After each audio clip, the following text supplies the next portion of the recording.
of people have asked me why we keep our AKTA, our protein purification machine, our FPLC, in this weird cabinet.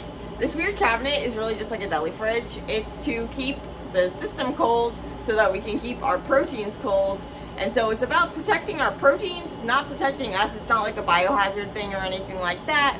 It's really about protecting the proteins, not even protecting the system. So our proteins in general, are very temperature sensitive, and so if you heat them up, then they're more likely to denature, so kind of like fall apart and degrade and stuff.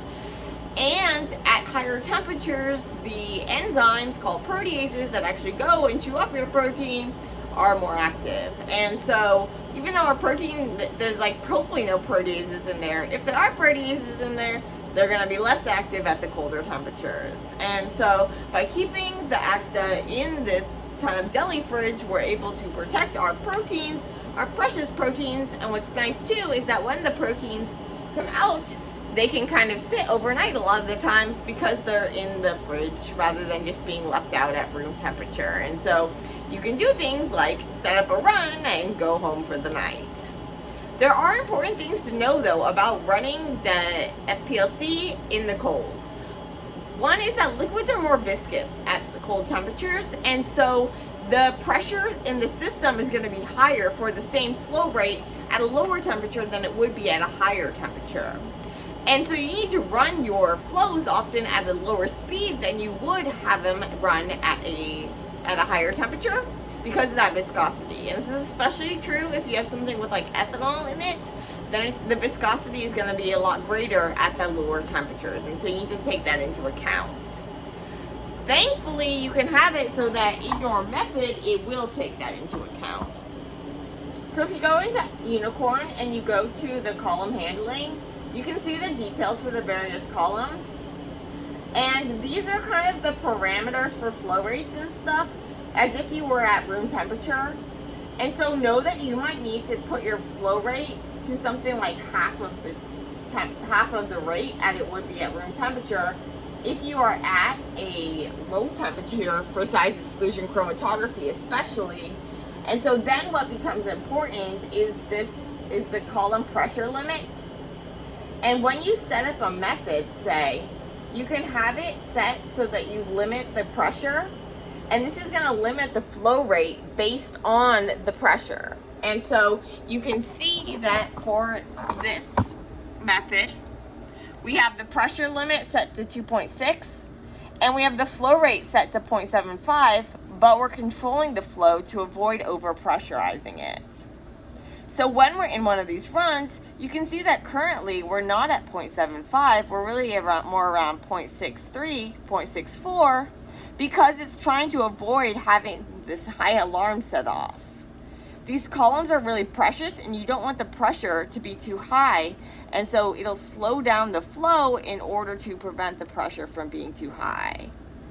If I was at a higher temperature, I probably wouldn't have to go so slow, but at a lower temperature I do. So the run will take a little longer, but the column will be saved, and by keeping the proteins cold, the proteins will be saved as well. So if you don't have a deli fridge, there are alternatives like putting your AKTA into a cold room, and then you need to worry about potentially having the computer in the cold room, which and there are also options for like a cold sleeve that you put around the columns to protect the columns, but then you still have to worry about the protein coming out of the column and into the fraction collector, as well as the buffers. You want to make sure your buffers are at the same temperature, at the cold temperature. And so what's best is if you actually go and you put your buffers in. So you filter your buffers. You always want to filter the buffers that you put on an AKTA. Ideally also degas them. So after you filter, kind of like leave the filter on and leave it degassing before you put it in to avoid getting gas onto the column.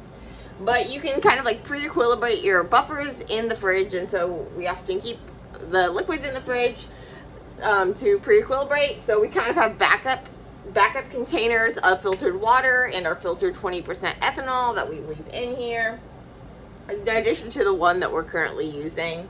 So 20% ethanol is really great for longer term storage, and then you want the water to be able to wash things and stuff. So having it in the deli fridge is really helpful. A couple things to note though about putting it in the deli fridge. So I keep saying deli fridge, but it's not like exactly like a deli fridge that you would see at your grocery store, I don't think. Maybe it is. I don't know.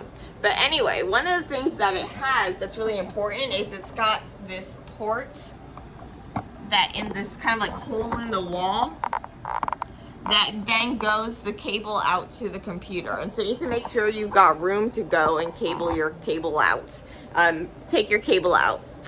Another thing to note is that you want to make sure that there's room on either side of the AKTA so that you can go and you can turn it on and off. Unfortunately, the switch is like right over here in the back, and so you need to make sure that you have enough room to actually go and reach it. It's like on the side in kind of like almost the back. It's in a little like enclosed like indent. You'll find the switch, and you need to make sure you can actually reach the switch. You also want to make sure that you have enough room so that when you inject it, the injector is not going to be hitting the middle divider. So you want to make sure there's plenty of space there. It's nice too to have a setup where you kind of have a metal rod in the middle so that you can have a ring stand to hold onto the taller columns and to store the columns that way and stuff too. And so that's basically it. Keeping it in the cold to protect the proteins, not to protect the system. This is the cabinet to protect us. We care about our proteins. Our proteins are our babies. Speaking of which, one last thing. So, even if you have to do these things in a cold room or whatever, like I hate working in a cold room because you've got to be in the cold room.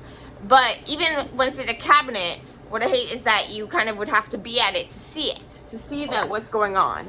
So what's really, really great is if you set up a baby monitor, but not really a baby monitor, a remote desktop, so that you can actually not only view your runs as they're going, but actually go in and control things. Keep monitoring them, and then if something happens, you can like stop things. I remember in grad school, I would set up like series of runs, so that would go like one after another, and then I would like go home for the night, and I'd be monitoring it, and I'd see there's a problem. I'm like, is it worth going back in or not? But that's up for you to decide. But by having the remote desktop, you're able to kind of make that decision. We're finding some really cool results.